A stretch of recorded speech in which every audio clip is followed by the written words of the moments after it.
What's up, y'all? So for today's Bible study, we're going to be reading Genesis 1, chapter 1. We're just going to read a couple verses, a couple things that we can take with us, some reminders about who God is, what God is to us, and how we are, we're just a splitting image of God. But first, I'm going to read Genesis 1, verse 1. It says, "In the beginning, God created the heavens and the earth." So remember, y'all, God is the creator of all things. God created the heavens. God created the earth. He created light. He created darkness. He created everything that we see with our own two eyes here today.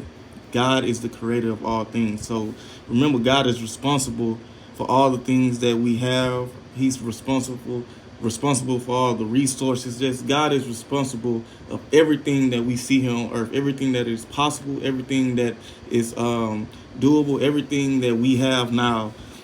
In our day and age, that is all God's creation. So we must acknowledge God for that, acknowledge Him that He is our creator, and thank Him for all the things that He have created.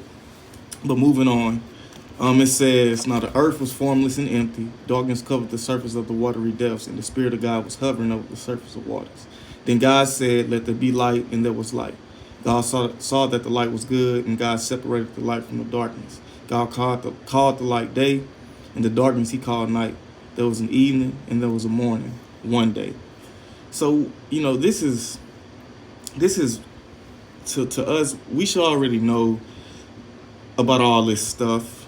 The beginning of the word, most people understand and know the beginning of the word, Genesis 1, chapter 1, whatever you may want to call it. But it's always good to go back and, and just be refreshed about everything. Because sometimes we need that reminder of, what God has done and who God is. But moving on, it says, "Then God said, 'Let there be an expanse between the waters, separating water from water.' So God made the expanse and separated the water under the expanse from the water above the expanse. And it was so. God called the expanse sky. Evening came and then morning, the second day. Then God said, 'Let the water under the sky be gathered into one place, and let the dry land appear.' And it was so. God called the dry land earth, and the gathering of the water He called seas. And God saw that it was good. Then God said, 'Let the earth produce vegetation, seed-bearing plants and fruit trees on the earth bearing fruit with seed in it according to their kinds.' And it was so. The earth produced vegetation, seed-bearing plants according to their kinds, and trees bearing fruit with seed in it according to their kinds.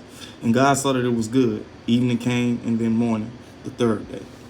Now we know God, he did more days where He created, and he just put more things on earth. But remember, God is creator of all things.